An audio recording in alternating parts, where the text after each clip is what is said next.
I just made this little back end piece here, and I just basically did that with all the techniques we've already learned.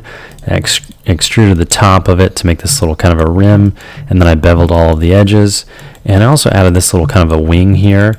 So I added edge loops here, and then I beveled those kind of corners there. And then finally I made this little piece that sticks out the back, and this is basically a cylinder that I reduced the number of subdivision axes down to 8 to make it more like a some kind of nut that you would have to screw in there. And then this is just another cylinder that I extruded out and then beveled all the edges to make this kind of port for the cord we're going to make in this lesson. So that's just an update on, some updates I did that, you've learned all these techniques already. Same thing for finishing out this other side based on the reference. You've easily already learned how to do this little panel. So I'll leave that up to you to finish out this other side with all the techniques we've already learned. I also added a little thing here that I've seen some reference. It's just a cylinder, beveled edges, same kind of thing. So let's learn how to do this chord. Let's first revisit the idea of curves we did in the previous lesson. And that's going to be basically the template for how we're going to extrude a cylinder over this curve. So let's go to a top-down view so we can see kind of where this is going to come out. And I'm going to hit 4 to see through this thing, so now I can see where it's going to meet down there. I'm going to go to the Curves and Surfaces kind of tab here. You can also go to Create and go to Curve Tools, and you can get the same kind of a tools here. So you can see the similarities there. I'm going to go to the EP Curve tool, and I'm going to open up the tool settings so that I can see that we're on 3 cubic. So it's going to start to interpolate kind of a rounded edge there as after I go 3 points.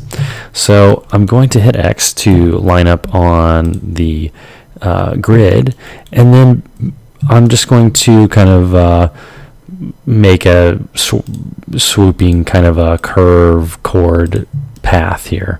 And this is just going to kind of trail off in the distance. You can make it be whatever you'd like it to be, but and of course I'm going to hit enter, and then you can always edit this later by right clicking and go to Control Vertex and then drag these around if you want to change the kind of curves that you've made. And we're going to need to do that at the insert point here because it's not matching where it's going to be inserting.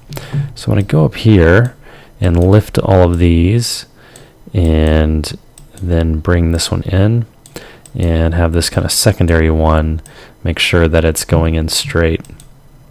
You can also rebuild the curve if you didn't make enough points. You can see how it starts to kind of get a little jagged here. It's not like super smooth. So you can go to, with the curve selected, you can go to Curves, and then down at the bottom there's Rebuild. You can go to the options, and uniform, you can set the number of spans, all these different types of options, but this is kind of the most common. Just hit apply. You can see how it curved out this thing here. I'm going to undo it and then redo it, and so you can see it a little better. I'll zoom in here. So I'm going to redo it, and you can see how that kind of curves and finishes it out. But the only issue is now when we go back into Control Vertices, there's a lot more vertices to control. So it's good to kind of get this working before you add a ton of vertices that then you have to control. If that's the case and you have a ton of vertices, you can hit B on your keyboard, and that turns on soft selection. You can hold B and middle mouse drag in the viewport to increase or decrease that soft selection area. So that can be helpful if you have a ton of points to drag around. So I'm just going to do something like that, and we can adjust this later as well, but you roughly want to get this in the center of the thing, and want to have a shape that respects gravity and the weight of the cord and all that kind of good stuff. So we may need to get this on the ground sooner, kind of a thing. But yeah, you can mess with all that after the fact as well. But let's get to the meat of this thing, where we need to extrude an actual curve over this thing, or extrude a cylinder over this thing. So I'm going to turn that off, close that down, and so now we need to create a poly model. I'm going to grab a cylinder, and I'm going to, I know I have it selected because I just created it, but also because I can see it in the outliner, so I don't have to like visually see it over there to know that it's selected. So I'm going to hold down C, which snaps to curves, and middle mouse drag that there.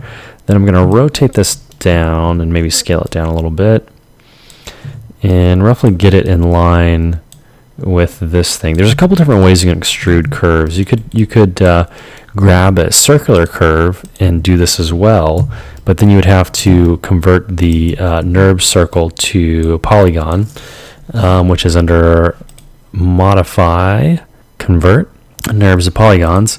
But let's just do it with a polygon first so you can see how that is done. I'm going to select the faces of the polygon.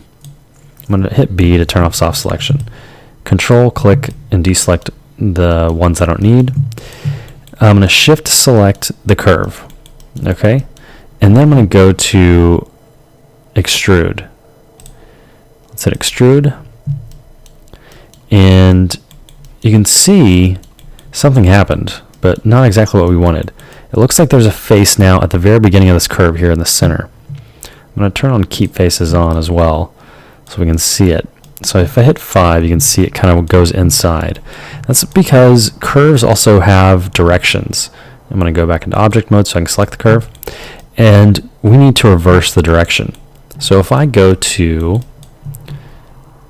curves, reverse direction, now you can see the end of the curve is considered down here. So when you extrude it, it's going to go in that direction. Problem is it's not really respecting the curve that we drew. So we need to go into the extrusion options here. I'll hit T, and we need to increase the divisions. And as we increase the divisions, let me just turn this pie wheel back to a normal speed.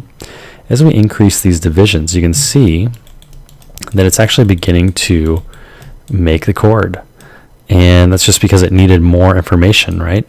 So this slider will max out at 25, but you can type in a higher value. We can, there's actually a taper value here as well that you can mess with, and a couple other things. So basically that's how you make a chord. And the things to keep in mind is these subdivisions are based off the distribution of the CVs in the curve. So if we hadn't have rebuild the curve, the distribution here would have been not as accurate. You can see here there are less points here. There's less edges here because there's less points in the curve. If I go to let me isolate it so I can right click on it and go control vertex, you can see that there's a big gap here between these two. So that's the same, it'll be reflected in the edges of the cylinder. There's less here than there are over here. So just keep that in mind. If we drag this over, it'll kind of group them, and that's, you can still edit this stuff after the fact. Until you delete the history, you can edit this stuff. So the other thing we need to do, we can see if we can go into the polycylinder and change the original radius, and we can, which is a super nice thing about keeping the history, is even though this was, we've done a lot of things to it since we created the cylinder, this first piece of history takes precedence, right? So we can still have that. I'm just going to hit 5 so we can see this in shaded mode. And the only other thing I might do is rebuild the curve again so that we get a little more definition here in the chord. So you can go to curves, rebuild, and let's just crank this up and hit apply. And then we'll probably need to increase the extrusion, the subdivisions, and it totally spazzes out and it turns black because so this original one, sometimes this happens. So you want to keep in mind that you can't do more subdivisions than are kind of allowed here from the beginning. If we go I middle mouse drag so it goes back to the max default you can get by middle mouse dragging. But if we keep increasing this and this edge here goes past this one, it'll flip the edge around itself, so then it flips all the faces inside out. So if you get this black thing, you've created too many divisions. So let's just go right before that happens. And now we have this kind of smoother looking curve, and then we can also again go to the curve and push some points around if we still want to adjust where the kind of density of the edge loops are getting concentrated. Cool. So that's how you extrude an object, make a chord, something like that. Most mech and hard surface models have chords of some sort. And let's just, right before we sign off here, let's just make sure we get the polycylinder radius correct. Something in this neighborhood is a little closer. 0.5. Cool. And then I'll shift select the curve, isolate it, go to the control vertex, select the end one, hit B, maybe drag this out a little bit, and unisolate that, and then just get that right in the center there. So there you have it. We have created the GhostBuster trap, and we've done it with hard surface modeling techniques. In the next series of lessons, we're going to cover more organic modeling techniques, and we're going to create a character that we will eventually use to rig and animate in later lessons. We're also going to revisit this model later on and texture it and maybe do some animating on this as well. Let's see what we have in store for that later. But great job in following these lessons. If you've gotten this far, that's quite an accomplishment, and it's a lot to take in.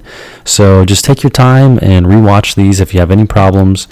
And you know, you can always pick up wherever. I'm just middle mouse dragging all this stuff into the top group so it's all organized.